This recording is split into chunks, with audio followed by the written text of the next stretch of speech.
We would like to welcome everyone here to the District Administration Center. Believe it or not, the final Coffee with the Community in the 2012-2013 school year. My name is Dallas Ackerman. I'm the Director of Communication and Marketing with the Liberty School District, and going to have a little bit of a different setting here today and a good opportunity to not only be joined by our current superintendent, Mr. Mike Brewer, but also our incoming superintendent on July 1st, Dr. John Jungman. And as you can see behind me, we have chairs courtesy of the Blue Jay Cafe at Liberty High School, and we will have a seat in those in just a moment and talk about some of the big topics.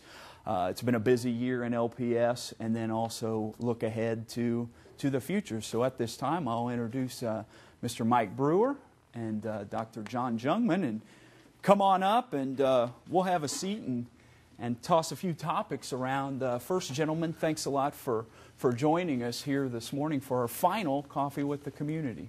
Thank you, Dallas. It's our pleasure to be here. And where did the year go, I guess, to begin?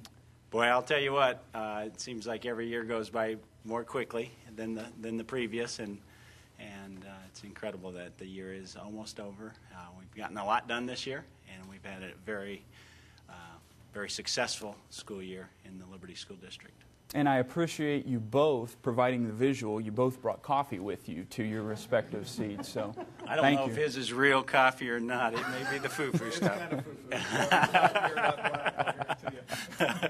Well, we talked about so much going on here this school year. When we talk about celebrations, one that jumped right out at me was the formation of the Vision 2020 team. This was a community group that we had not had in the district before, and so many districts have had them established for many years, and something we had talked about, Mike, for several years, and of course J.D. Biggs in the room today leading the charge. It's definitely been a big accomplishment this year. It has indeed. The Vision 2020 team really started out as a kind of a community input committee, or a citizens advisory committee, if you want to call it that. Actually, it's Dr. Jungman who came up with the term Vision 2020 team. I remember the night he had mentioned that name to me, and I thought, I'm going to run that by a few people, and it really is an appropriate title for that committee. It's a great committee of really committed citizens and a diverse group of stakeholders to help us chart the course for the future of our school district. I'm going to let John talk a little bit also about the Vision 2020 team. I bet he wants to thank the members there too. And John really has, Dr. Jungman's really taken a lead on that committee as we make the transition in leadership. So John, I don't know if you want to say something to that. I'll also like to thank all the people that participated. Obviously, we have district leaders in there that participated, but also Kim Peterson is a big leader and a part of that group on the strategic committee, as well as the large group committee. And we've had a lot of people put in a lot of time. And the big work that has been done, I think, is exciting because it identifies the three things that we wanted to improve most in the school system. And number one, when we asked the group in the first meeting, what's the biggest thing? It's always get better, school improvement. So how do we make sure we're getting better and preparing our students for the future? That led us to a real large conversation about digital transformation and preparing kids for 21st century work and college environments. So a lot of the pilots and the things that we've done this year come directly out of the conversations that were stemmed at Vision 2020 early in the year. The second piece is a facility master planning, and I know we're going to go into more details on each one of these projects, but facility master planning was the second piece. That is the second big concern. We've got obviously growth challenges in LPS, and how do we make sure that we're taking care of our kids, put them in high quality facilities, because we know 300 or 400 per year are going to come our way for the next 7 to 10 years. And that work has begun also. We have a facility master plan to put in the hands of that's already been put in the hands of the board, and will be hopefully blessed at the upcoming meeting. And they've already kind of work sessioned it and feel good about the direction. And that will lead us to some action in the future for the community to consider about what's our next step look like. And then the third piece is community partnerships and relationships and really building communication. And Vision 2020 is the foundation of that. They have started the work. Their work will continue as we get into next year and talk about potential levy issues, potential other innovations, elementary innovations task force is now stemming off of that group. So they're being a good conduit to other people in the community and really helping us move forward in each of those three areas. So JD, I appreciate all your leadership, and Kent and all strategic committee members' names. I would forget them if they're in the room, so I'll recognize them. But those that you know who you are, it's been a great group to work with this year. A good part of this discussion, and I wanted to kind of take this in chronological order, starting beginning of the school year and kind of moving through the year. The formation of that committee, we started meeting in August. Big news, obviously the first semester came in November with the leadership change. And here you two sit today, and Mike, I know we wanted to talk about this. And I think it's a great image seeing you guys sitting here together as we're in this together, and a lot of my colleagues had mentioned to me how awkward it could get in the office, and I can assure you there has not been that here in LPS. And Mike, maybe just share how this all came about again for our community, and as we now move toward July 1st. Absolutely. Starting July 1st, I will officially be in my new position of Executive Director for Elementary Education. And when I got married to my wife 29 years ago, one of the first things she discovered is being married to me is an adventure, okay? And you never know what I will do. And this move didn't surprise her. It's something that actually when we were looking for a deputy, I knew that over time my heart was really being pulled towards the... It's that BlackBerry. He wants an iPhone, but he's got a BlackBerry. So, really, my passion is to serve the school district, first of all. And I've always said, even in 2008, and the message has always been, whatever the school district needs or wherever we can serve most powerfully, that's what we should do. And that often leads also right to you being where your passions are and where you find the most joy. And for me, that's being with teachers, kids, and principals at the building level. I knew that. I came to that realization over time. When we interviewed Dr. Jungman, I knew that he was an exceptionally talented superintendent. We were going after a sitting superintendent. We wanted somebody who had experience as a superintendent. We knew that, and I knew that my time here was as a superintendent was not going to last forever, for sure. And then as I watched John operate, I'm going, he is really equipped well to be a superintendent. He's equipped better than I am to be a superintendent. And again, so that conversation actually took place. We were up at William Jewell College. I remember the moment it really, it was something in my mind, and I mentioned it to him on our way down to a meeting in Kansas City, one of those meetings I don't like going to. It's an example of why I'm transitioning, but John's great at it, and he doesn't mind going to those meetings. So we were at William Jewell College, and we were trying to realign our system. Now that the waters have calmed from 2008, it's like we can take a breath and realign the leadership structure to match the needs of the district, because we could catch our breath. And as we put the org chart up there, I'm going, John, I really think that's a better fit for me. And so anyway, that's kind of how that happened. And I knew it was going to be an interesting journey, because it's not a typical thing that happens in school districts. But again, if it's right for kids, if it's right for leaders, then I think everybody wins. And I think everybody who's been a part of the strategic planning process would say that we hit the mark on kind of aligning people with their passions, and that starts with Dr. Jungman. And our last leadership team was tremendous. I just was sitting in the back of the room, which was kind of nice, sitting in the back of the room watching the leadership team really synergize all their efforts. And again, it's been orchestrated in many ways by John. So with that, I don't know if John wants to say anything. I'll just let you say a few words. Sure. And it's been exciting, Dallas, for me to learn from Mr. Brewer. Obviously, I wouldn't be in LPS if it wasn't for two things. Number one, an incredibly rich tradition of high-performing schools, and number two is Mike Brewer. To be honest, I told him when we talked, I've never stopped in Liberty. I've driven by it twice when we talked for the first time. And Other than that, I knew where it was. And he said, let me tell you about it. And I did my homework, and he said, I think it'd be a great fit for you to come up and be our deputy.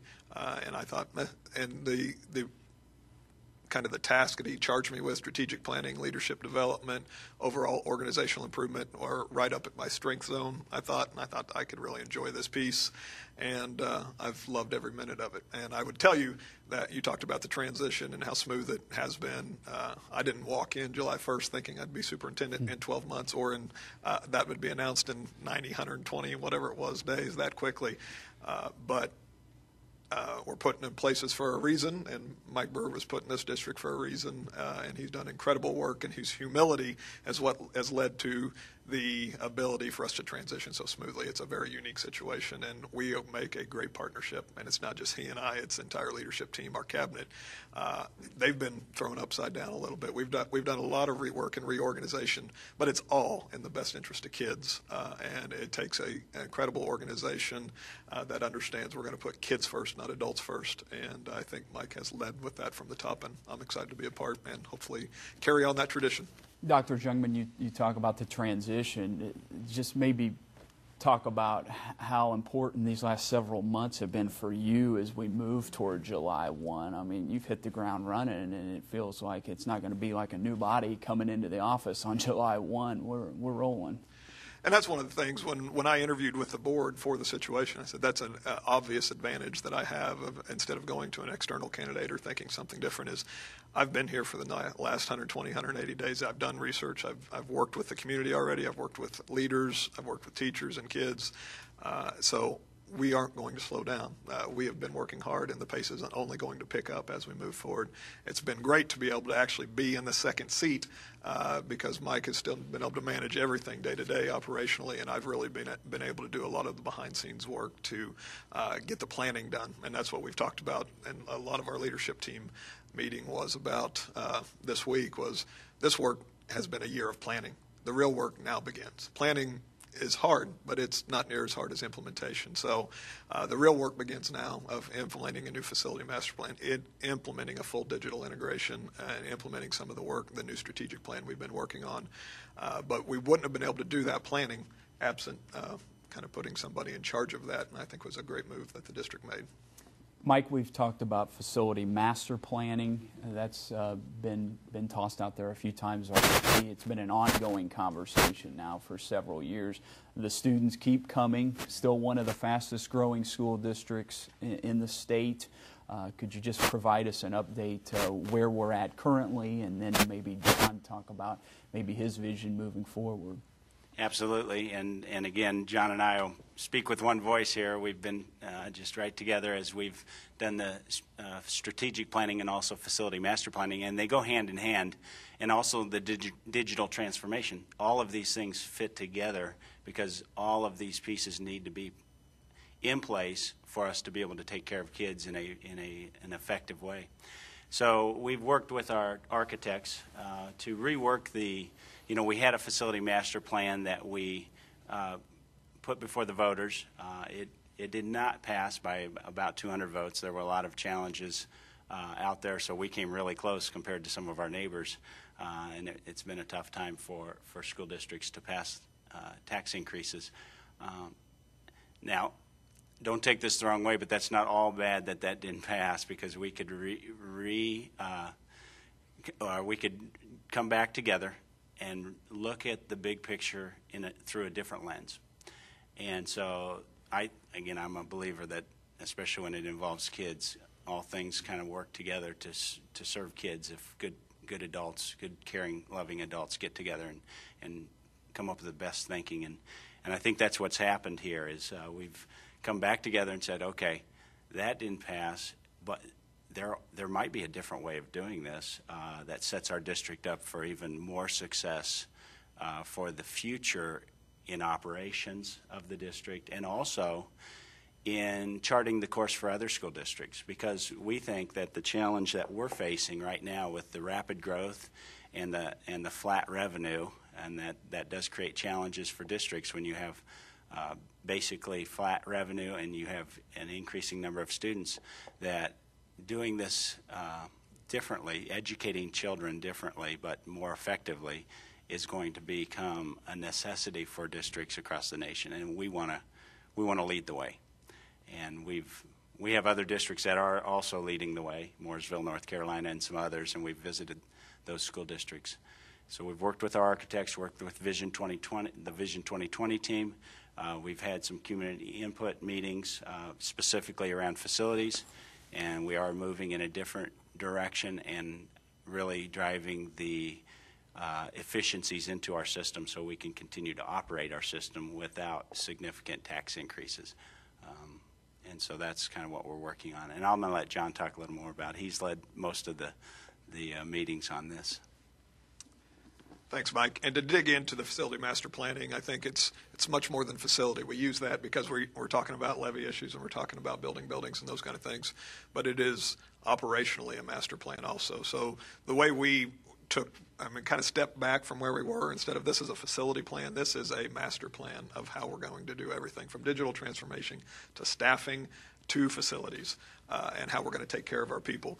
So we put at the top of that the foundation, academic success, and system sustainability. Those are the two things we're wanting to achieve for our system. So as we think about that, we have to set some specific goals on what we're trying to accomplish. And if we're going to be sustainable, we have to do it at a different cost point. The old way of state giving us new money on an annual basis and us expecting 6 to 10% assessed valuation growth like we did before the economic downturn is a thing of the past. We cannot depend on that. So we have to become a more effective, efficient model. So that means we're going to have to look at how we use space different. So that drove back to the conversation of, all right, what does that next issue look like? We are going to need more space. We are going to grow by 3,000 kids in the next 7 to 8 years. We are going to need more space. But we're going to have to use the space we have now differently, and we're going to have to redesign and rethink about the space that we're going to add on because we can't afford to buy the amount of space per child that we have right now. So we set two broad goals basically on our facility master plan. Use every square inch of our space to its maximum ability. So we are rethinking right now how we use every space in our schools. Computer labs are a thing of the past in their current structure. They are an event space. We can't have event space. Every space has to become an instructional space. Our hope is there's enough technology in every classroom in every location with the children that we don't have to have special places to send kids for special experiences. It can happen in any classroom at any time. So that's one thing. Use every square inch most efficiently, and then drive down the square footage per child as we move forward. So the next work will be developing a model that looks at sustainability and drives down how much square footage we have per child. That means that we're probably not going to build a school for every 600 kids that shows up at an elementary or for every 8 or 9. We're going to have some larger facilities. There is a huge economic reason on operations. There's a huge economic piece of that on academic operations. And then there's just the big piece of how much does it cost to build the building. So the new model that you'll see coming out probably at this board meeting to be fully, it's been disclosed as part of Vision 2020 and been talked about at work sessions, but fully being published at this point will have a much different look than the last levy issue. It will require us to go to the voters, and it probably will be in the next 12 months. There will be conversations, whether that's in November, whether it's in April. The board is having a dialogue about that right now. But we will need more space, but it won't be a lot of new buildings. It will be additions to our current sites. So then the challenge becomes making sure that we continue the high traditions of academic success, don't sacrifice anything along the way for student performance. And that's certainly attainable. The size of the school does not impact the academic performance in the school. It's the people in the school that make the difference. And us doing things differently with our facilities plans drives us to the ability to retain, attract, and develop high-quality educators, and that's the foundation of everything that we do here. So we have to think differently about facilities in order to operate with the high-quality people that we have in the classrooms. So it's a big picture that all goes together, and we're excited about what the future looks like. If you're just joining us watching at home, this is Coffee with the Community. We're joined by Superintendent Mike Brewer along with Deputy Superintendent Dr. John Jungmann. Glad everyone could join us at home along with our audience here at the District Administration Center. Dr. Jungmann, I wanted to ask you and maybe begin this topic just talking about digital transformation. It is an exciting initiative out there right now. I'm sure some of our Community members have seen some recent coverage of our pilots currently taking place that took place this semester, and now exciting news for the fall coming up at both high schools. Could you talk about that initiative? Yeah, and once again, it stems from Vision 2020 of academic improvement. We don't put digital tools in our kids' hands just for play. We do it for a purpose. We do it for learning. We do it for outcomes. And we do it most to prepare them for the future. So we had a real conversation. Do our classrooms represent the colleges and the careers that our kids are going to walk into? And for the most part, they don't. They look like the classrooms in 1980. They look like the classrooms in 1990 and in 2000, and they haven't transformed much. They still have books, pens, paper, sitting in rows, and that's not the work environment or the college environment a lot of our kids are going to experience. So how do we transform that? We begin by using the current tools and resources and allowing teachers to connect kids with the relevant work that they're doing on their mobile phones when they leave our schools, and their social networks as they develop in the evening, but not during our school hours. We have to embrace that is a part of their world, that is a part of their future, and it's not been our history in education. So how do we do that? We begin to learn slowly, and we put our foot in the water with pilot projects at the high school, at Liberty Junior High and both high schools, and we've had some great experiences from that. We've had some failures, but that's a good thing. A district that is progressing is going to take risk, and they're going to mess up occasionally, and they're going to learn from that. That's what we want our kids to do. And if we're not a district that's willing to step out and take a risk and move forward, we're going to be status quo, and that's not what Liberty citizens deserve, and that's not what they want, and that's certainly not what our kids deserve. So the transformation has begun. We learned from the pilots, the teachers involved, that this is an experience that is good for kids. It's not easy on educators because it requires them to almost go back to day one as an educator and rethink all their training, really put them into a delivery of content mode. Here, I know the stuff. I'm a content expert. I can give you the information, and then I can coach you around if you're having problems with it. Delivery of information is not going to be the key role of the educators in the future, or right now if we're doing it very well. It's facilitating learning. You still have to have content expertise, but you have to understand how to group kids, have them work collectively, have them work in audiences much larger than your classroom, because that's what they're going to work in the future. So really getting our teachers to rethink about facilitating a learning environment where kids are collaborating, where they're having face-to-face dialogue. The technology, to be honest, is a support tool. It is nothing more than that, but it is a tool that opens up the world to our students, and not just for content, but for people and contacts. So we're excited about what the possibilities are. We're going to move forward with a full integration at the 9-12 level of one-to-one environments, which means every kid would have a device every day that they would take home with them. And we're excited about what that means. We're also nervous because that means we have to transform a lot of what we do. That's not going to happen overnight. Our expectation for our teachers and our leaders are simple. We need you to grow, we need you to learn, and we need to use. If we can do those three things every day when we walk into the classroom, that's no more than what we're asking our kids. We want them to grow, we want them to learn, and we want them to use and apply what's being put in front of them, or the content. If our educators will continue to do the exact same thing with the digital transformation, we will see great things. And it will be an exciting way for Liberty. And we called it Liberty Leads for a reason. This is an opportunity for Liberty to lead this region in transforming the learning environment. Other people have one-to-one environments, and I'm sure they're doing great things. But from what I've seen, if it continues at the pace with the kind of quality educators that have been part of the pilot, we're going to blow the socks off of the competition when it comes to what we're able to do for kids when we put the tools in the hands of our kids and our teachers. One question I receive is, we're going to implement this grades 9 through 12 next year. What about the elementary? What about the middle level? Could you address that? And I'll let Mike talk about, in his elementary role, we're moving forward right now with some summer pilots, so I'll let him chat about that. Excellent. Thank you. Yeah, we have about 250 students that will be participating in summer pilots. One of the pilot projects is actually teaching Spanish to students at home. We give them a device, and they are able to access Spanish lessons at home, and we have a teacher that will monitor their use of the technology and also their progress, and so that's exciting. And then we've got pilot projects at other schools this summer. We also actually have a couple of pilot projects going on, one at a 5th grade classroom and one at a kindergarten classroom. So and I was just in that kindergarten classroom yesterday, and it was phenomenal.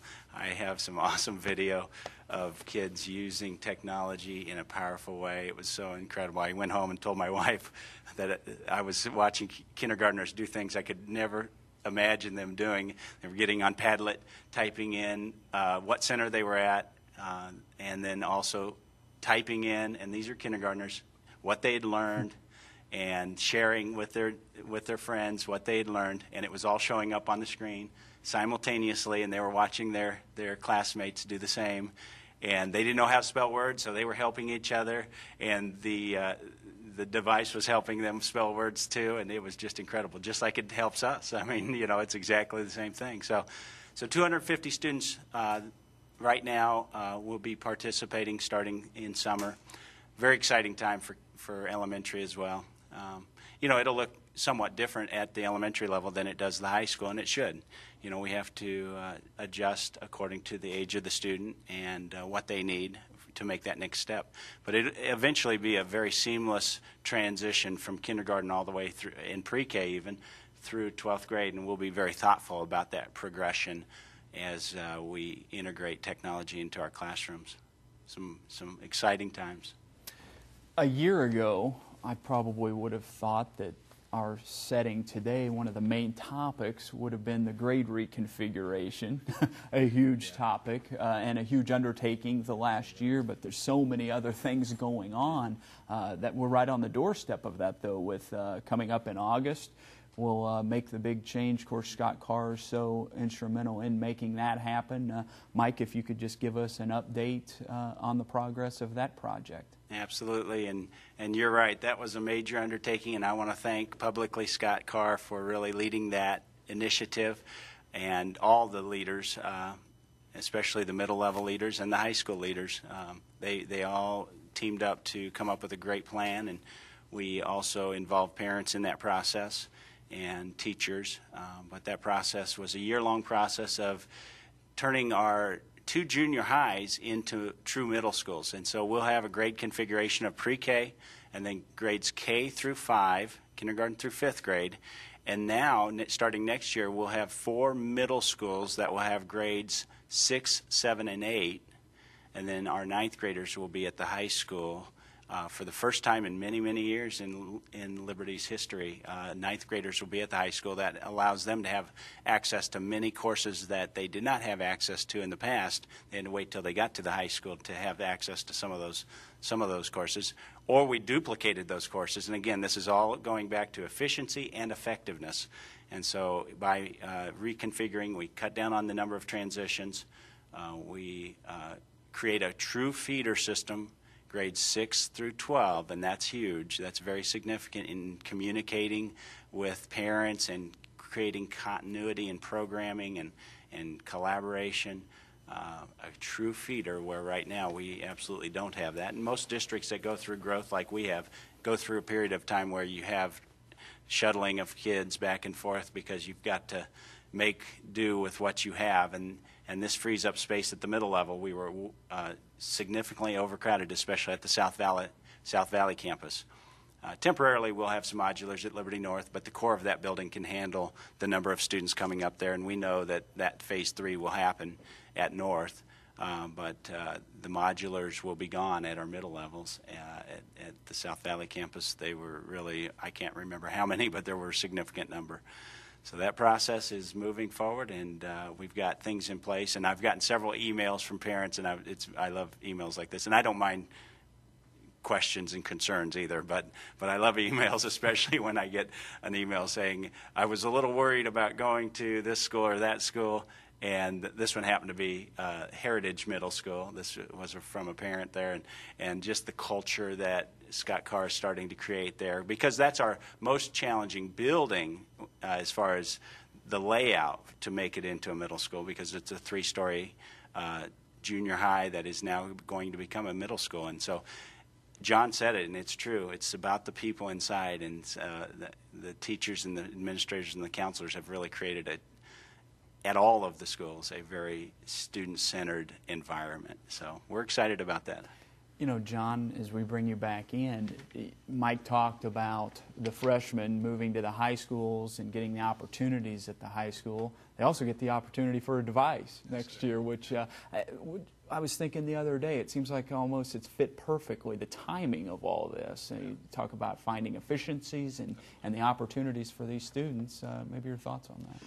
Yeah, it's the kind of that, I don't know, chicken for the egg kind of scenario. It's a tough situation. Do you make all that change at one time? Do you wait and say, we'll do devices next year? Well, do we do those kind of things?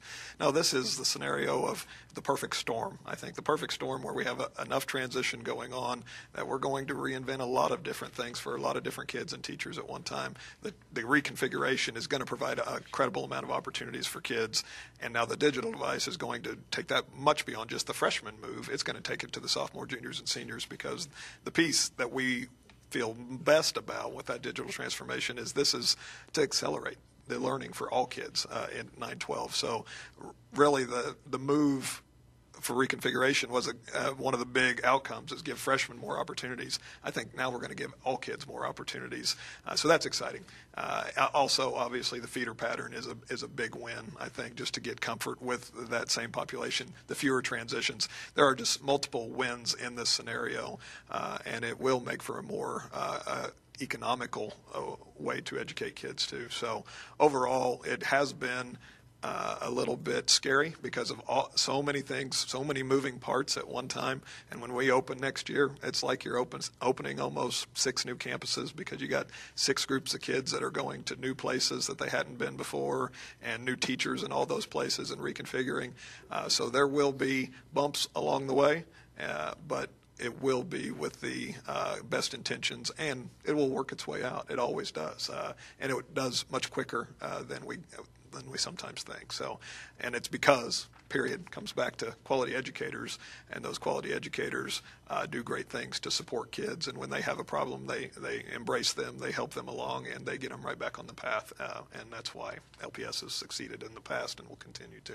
I visited for a while yesterday with Scott Carr and just asked him if he could provide me any final reminders for parents as we get ready to break for summer, and he just wanted to let all the parents know to be sure to check out the websites. The school websites will be updated regularly with all important information you'll need to know leading up to August. And then an important date for parents of 6th graders, they will be having transition clinics. Those are all-day transition clinics on August 13, and that will be in all middle schools. So that will be an important day for those young 6th graders. So we look forward to that. And gosh, we've been wrapping here for about 40 minutes.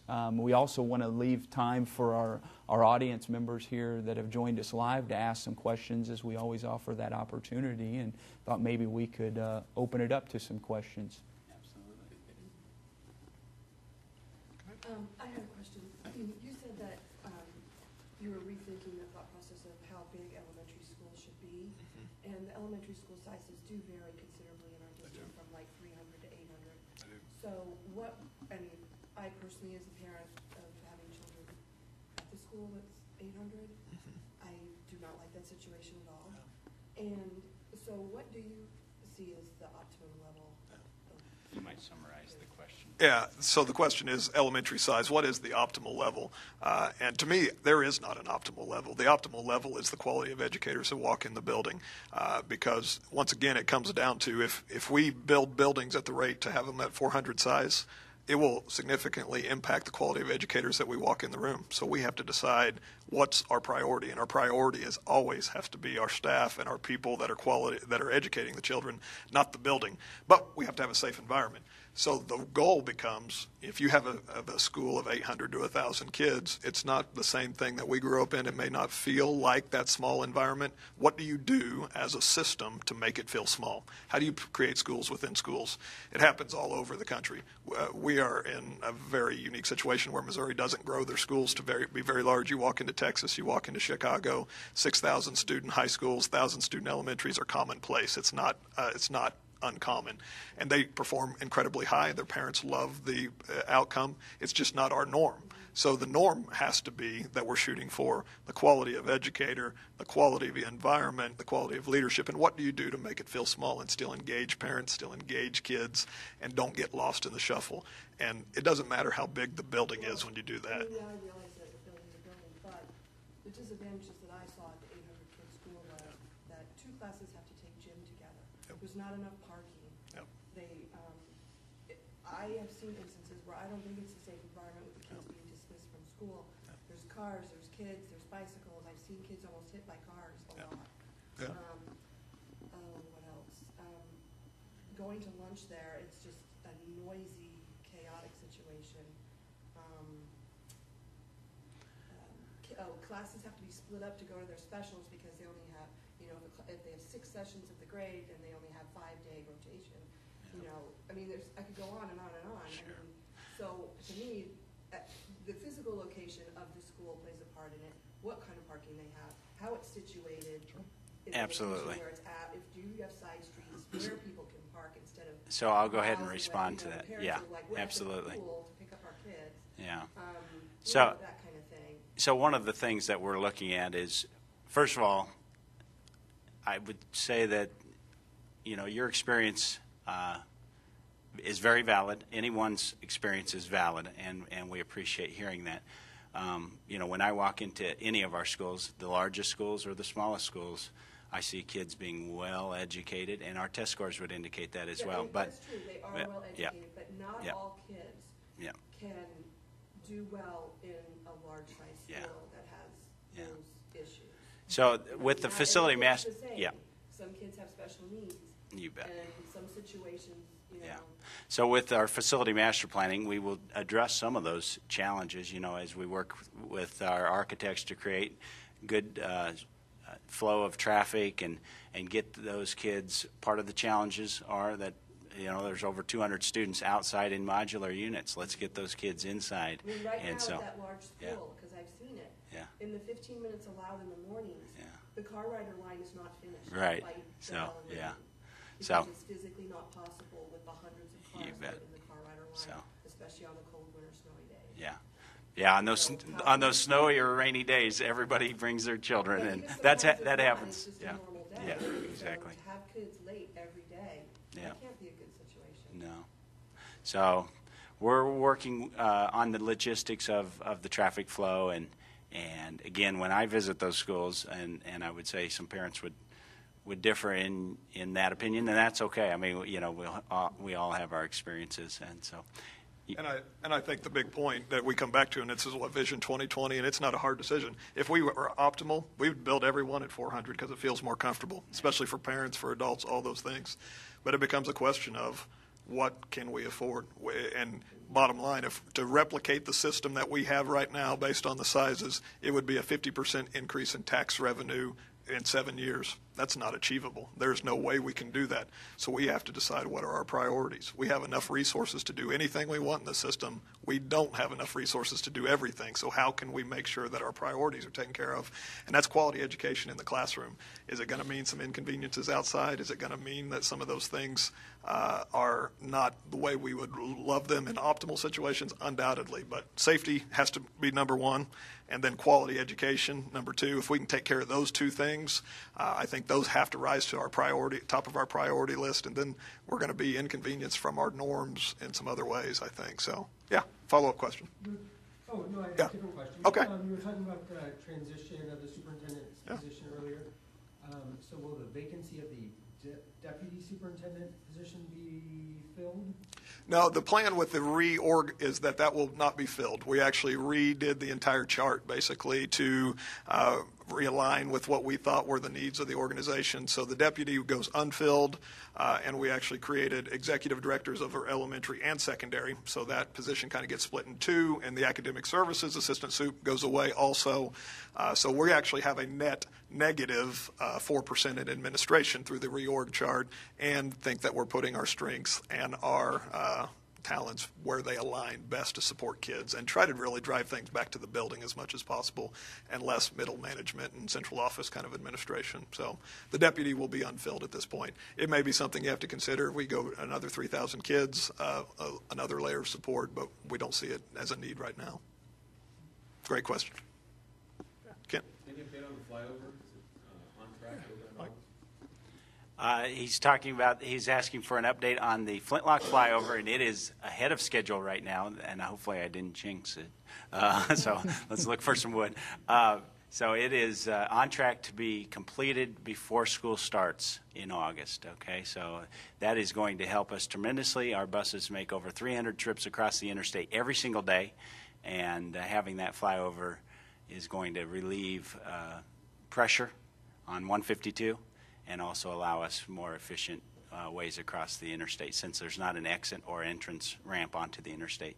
I want to thank the City of Kansas City, Missouri, the City of Liberty, the Shoal Creek TIF Advisory and Committee. I want to thank anyone who participated in bringing those partners together to make that happen. That was not an easy project. It almost didn't happen, and some good people came together and made it happen, and it's going to help not only the school district but our community. Great question.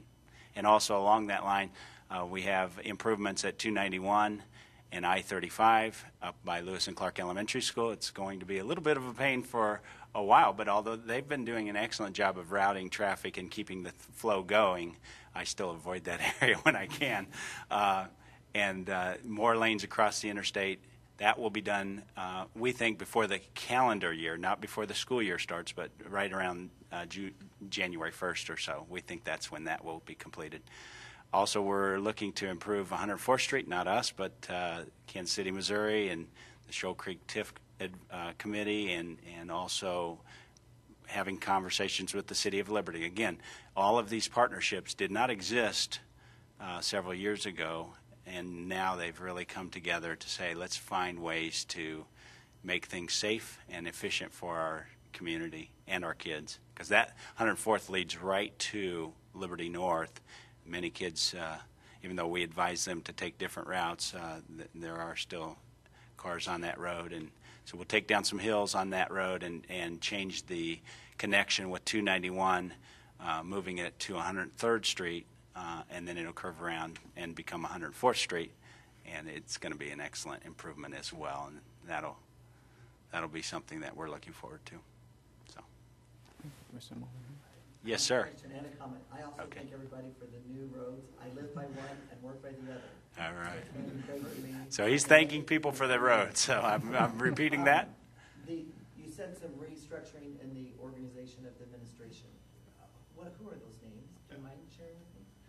Well, we have Colleen Jones will become the director of community partnerships and college and career readiness. That's something that fits her skill set tremendously well. Dr. Marley Williams will be our executive director for secondary education.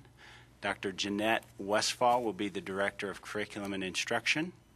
And then I will be the executive director for elementary education. And then we had some positions go away, multiple positions go away. That's how we got to a savings of 4% on administrative costs. So just a complete realignment. And that's basically, if you had one word to describe this year, it'd be alignment. Aligning resources, aligning skills, aligning people to serve the organization. We're called to serve Liberty Public Schools in whatever way we can, and so that's kind of what's going on. Did Mr. Carr then return as the principal to Heritage? Yeah, so his question is, did Mr. Carr return to his former position as principal at Heritage? And to the delight of the parents and the staff, although Carrie Broyles did a wonderful job, thank you, Carrie. He did an awesome job of carrying the load there.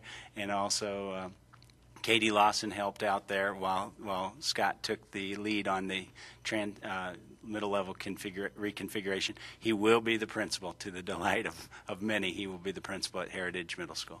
Will Katie Lawson return back there too? Or? No, Katie will move to the elementary level, and so we're still working out all of those. There's still a few pieces of the puzzle to fall together, but yep, she'll be with our system. I actually taught Katie when she was a 6th grader, she got back at me. I had a youth friend at one of my schools, and she pulled out a yearbook, and I was like 23 years old, and I looked like I was 18. No, probably 16. So she was having fun with my youth friend and showing what I looked like when I was a first teacher. Yes, sir. You mentioned a couple things that bring together my kind of two-part question. You mentioned community partnerships and two, youth friends. So knowing youth friends is going away, and knowing with the budget concerns and not passing all that, I mean, what does the school need from volunteers and from business partners and all that to come in and begin to make to be helpful to the school? Absolutely. What's that look like in the Vision 2020? What a great question. His question was, what can, well, first of all, Youth Friends as a program is going away because it's a program that is over multiple districts, and that is actually that Youth Friends as the organization has decided to focus on North Kansas City School District alone, because that is the school district that has the highest rate of participation, and they kind of started it. So they want to narrow their area of where they put their energies. That does not mean it's going away for Liberty Public Schools, though. I've been a youth friend for 13 years since it came to Liberty Schools, and it is an impactful program for both the adult and the students. And so we are going to create our own Youth Friends program. In fact, we have a meeting this afternoon. It won't be called Youth Friends, but it will be something similar where we have mentoring and adults being friends to kids, lunch buddies, or tutoring. But in addition to that, and I'm so glad you brought this up, I'm working to put together a task force that's going to help us create a very powerful volunteer program. Colleen Jones will help with that initiative as well, and that task force will really look at all aspects. And I think with some of the systems for tracking achievement, we'll be able to target students for early intervention, not only using our teachers, but also using really committed volunteers. And we'll have levels of volunteers. So there'll be a high level of volunteer that we say, hey, we need you to help with this child, and you can't let us down because so that will be kind of I'll almost have them sign a contract saying, hey, well, I'll be there. I know what my mission is, and because to get it at risk, helping at-risk students, you have to extend their day to some, in some situations, not always, and you can do that with quality volunteers, and this community's full of them. I've been here for 25 years. I promise you there's some awesome, caring adults that will help us accomplish that mission. So you'll see more to come on that.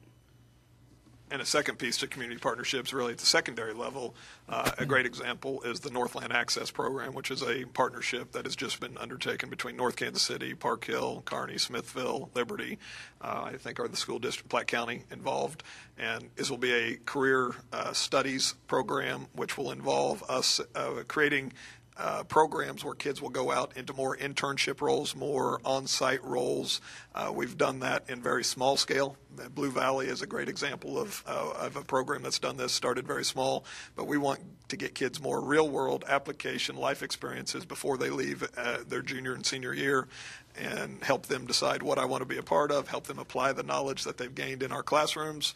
So we're going to need to tap into community partnerships in new ways to get kids new experiences. That helps with some facility issues, helps with some budget issues, and it really helps the kid have a much stronger learning experience when they're able to actually be in those places. So Colleen Jones in her community partnerships, college and career readiness role will be really seeking out a lot of those things. We're already working on partnerships with the hospital and other we already have one with Cerner that's gone on for years, but broadening it.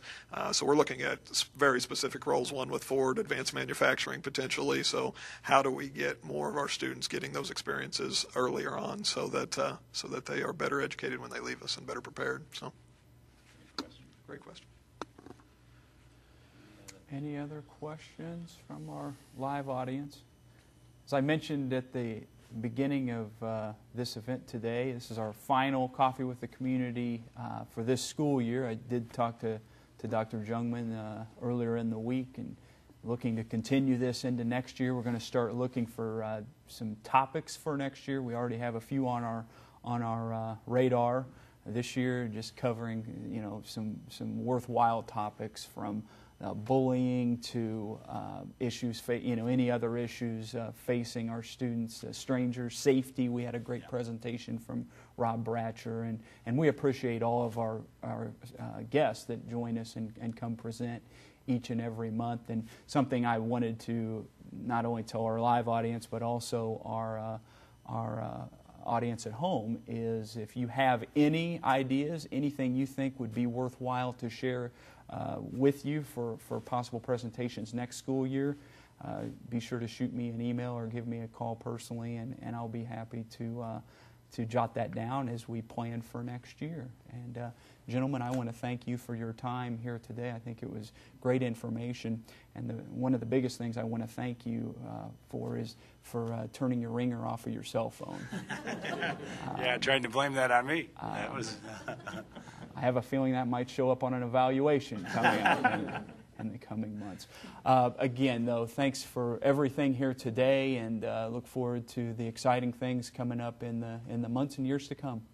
Thank you, Dallas, and I want to thank Dallas for setting this kind of format up. It does provide for a very interactive situation with our community, both through Channel 18 and then also answering important questions. Any final words, Dr. That's great. Dunlap? Thank you. It's been a wonderful year. Sounds great. So thanks again for joining us.